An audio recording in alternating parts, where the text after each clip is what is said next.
Listen, in celebration of Latino Heritage Month and celebrando el mes de la Hispanidad, tengo el gusto en presentarles. I have the pleasure of introducing to you Junot Diaz. He is Dominican-American writer, creative writing professor at Massachusetts Institute of Technology, MIT, and fiction editor at the Boston Review. Central to Diaz's work is the immigrant experience and his plight for young men of color. Mr. Diaz received the Pulitzer Prize for Fiction in 2008 for his debut novel, The Brief and Wondrous Life of Oscar Wilde, about a boy around your age. He has received prestigious awards for his successes. One thing Mr. Diaz brings today is to share with us his experiences. He has this perspective that several of you share. That is, to come to a new country, to learn a new language, integrate into society, and to succeed. Thank you for sharing time with us today. Thank you, Mr. Junot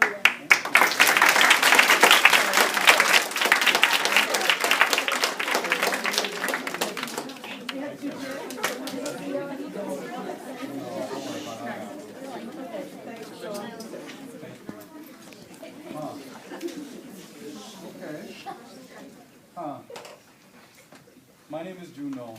So, how old are you guys? How old are you? 14. Okay, so y'all really little. How old are these big ones here? How old are you? 14 too. You're like twice as big as me, son.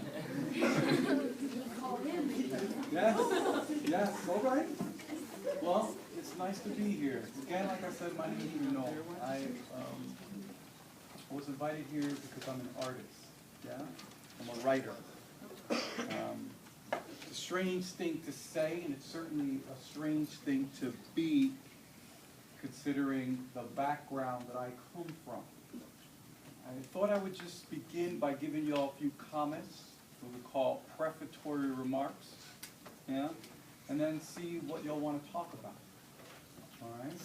Now, the reason I began by saying it can be a strange thing to be is because I come from an immigrant family from the Dominican Republic.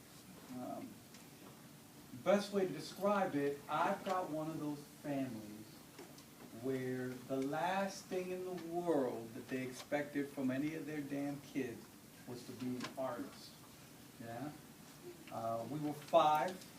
We came from a very humble background, which is a polite way of saying dirt broke. Yeah? And my mother, like many practical immigrants, imagined that you don't give up home, society, language, neighbors, family. You don't give up everything you know so that any of your kids can be an artist. You guys are a little young. Yeah, you're a little young.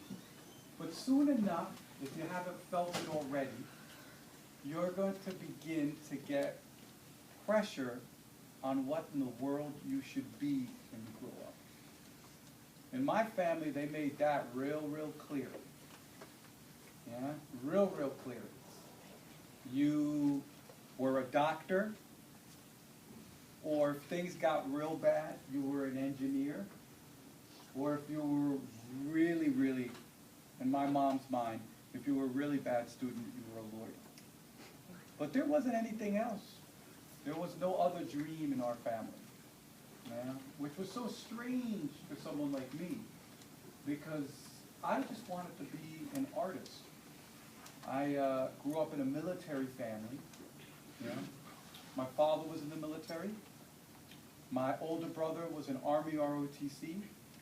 My sister spent her entire 20s and 30s living in a tank base in Germany. My little brother is a Marine combat veteran. My only nephews are 3-time Iraq and Afghani war combat veterans. Yeah, 3 tours. And so, if on the one hand, there was the practical demand of an immigrant family that wants you to do practical things to help the family, on the other hand, there were the demands of the family culture of the military, which doesn't invite much artistic thinking.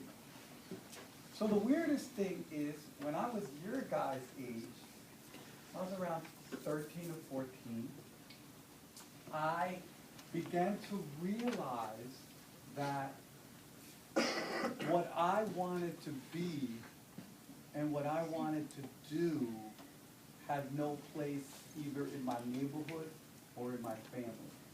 Because where I grew up,